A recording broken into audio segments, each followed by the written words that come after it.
तुबा मतलब मजे की बात ये है कि आज मेरे दोनों गेस्ट ऐसे हैं जो एक्सीडेंटली किसी तरह इस फील्ड में आ गए। हाँ। तुमने एक अपनी मेहनत की, अपनी जगह खुद बनाई, तो तुम एज एन एक्ट्रेस तो नहीं आई थी, तुम कैमरे के पीछे थी पहले। हाँ, बेसिकली मैंने तो अपना जब काम करने की जर्नी स्टार्ट की थी तो वो प्रोडक्शन से की थी और उसमें मैंने तकरीबन कोई 8 साल काम किया। तो तुमने क्या मतलब प्रोडक्शन में तुम क्या करती थी?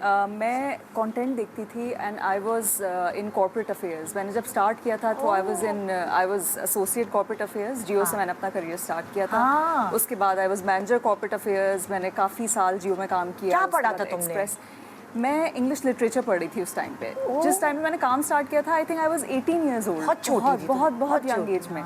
मुझे लिखने का शुरू से शौक था तो मैं लिखती थी। दैट इज व्हाई आप भी लिखते थे और ये भी। अच्छा। और बड़ी सिमिलैरिटी, अभी मैं इनकी बात सुन रही थी तो मुझे अंदाज़ा हुआ इस बात का कि मैं जैसे I wanted to be a fine artist, लेकिन अच्छा। मैं क्योंकि इतना अर्ली एज से मैंने काम स्टार्ट कर दिया तो मैं उसको परसू नहीं कर पाई।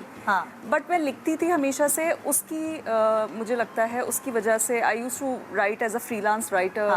उसके बाद फिर मैंने आर्टिकल्स किए डिफरेंट न्यूज़पेपर्स के लिए। उसके बाद फिर एज अ कंटेंट राइटर मैंने अपनी जॉब। तुम्हारा दूर दूर से कोई शोबिस से ताल्लुक नहीं अच्छा, था? मुझे शौक भी नहीं था टू बी वेरी ऑनेस्ट। मतलब मुझे बिल्कुल कभी भी शौक नहीं था कि मैं शोबिज या मतलब मैं एक्टिंग की तरफ आऊँ। और एक दिन बस ऐसे ही मैंने आपके ही शो में इनफैक्ट बताया है इसके ऊपर कि एक मुझे पता चला सिक्स सिग्मा में ऑडिशंस हो रहे थे तो मुझे वहाँ से किसी ने कॉल करके कहा तुम एक दफ़ा ट्राई करो, you have such a good face. मुझे उससे पहले भी बहुत लोग कहते थे why don't you do anything on screen, क्योंकि थी तो फील्ड मीडिया की ना। एग्जैक्टली। तो लोग कहते थे कि कोई शो कर लो या कुछ इस तरह कर लो, न्यूज़ साइड पे हो तो न्यूज़ पे कोई शो देख लो। तुम्हारे जो तुम शो देख रही होती थी वहाँ इतने सेलिब्रिटीज आते थे।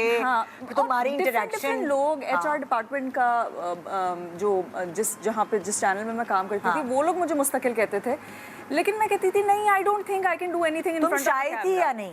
नॉट रियली, कभी भी शाय वाला ऐसा नहीं था, लेकिन मुझे लगता था I am very serious to be an actor. मतलब मेरे अंदर शायद वो बात नहीं है कि मैं कुछ फंकारी कर जाऊँ लाइफ में। लेकिन इट हैपेंड, मैं गई, मैंने कहा चलो ट्राई करते हैं। मुझे अम्मी ने कहा कि ट्राई करने में कुछ नहीं है बेटा, जाके करके आओ। और मैं ऑडिशन देकर आई सिक्स सिग्मा में एंड आई रिमेंबर वो बहुत बुरा ऑडिशन था। उनके पास आज भी टेप होगी ना तो बहुत वो आपको क्या रिजेक्ट हो गई तुम? आई डोंट नो, मुझे नहीं पता, लेकिन so they called me after 8 months। तो मुझे लगता है अगर कॉल किया तो कुछ तो अच्छा करके आई होंगी। एग्जैक्टली। सो दे कॉल्ड मी और उन्होंने मुझे एक कैरेक्टर के लिए किया जिसकी अभी आपने एक दिखाया जो मैंने दुर्रे के साथ किया था। वो मेरा फर्स्ट भड़ास was my first play from ARY और उसमें मैं सपोर्टिंग कैरेक्टर कर रही थी। दुर्रे की मैं दोस्त बनी हुई थी उसके अंदर। तो वो अच्छा गया। मुझे ये था कि बस ऐसे इतना काम कर ले बंदा कि डिसेंट जाए, बुरा ना हो एटलीस्ट। आई थिंक उसके बाद फिर आहिस्ता आहिस्ता आई स्टार्टेड। और फिर आहिस्ता आहिस्ता कैमरे को फेस करना और वो सारी चीजें बंदा एक थोड़ा सा झिझक खत्म होती है। तो वो सारी I was very blessed in a way कि मुझे बहुत अच्छे को एक्टर्स भी मिले, डायरेक्टर्स भी, everybody was very supportive with me.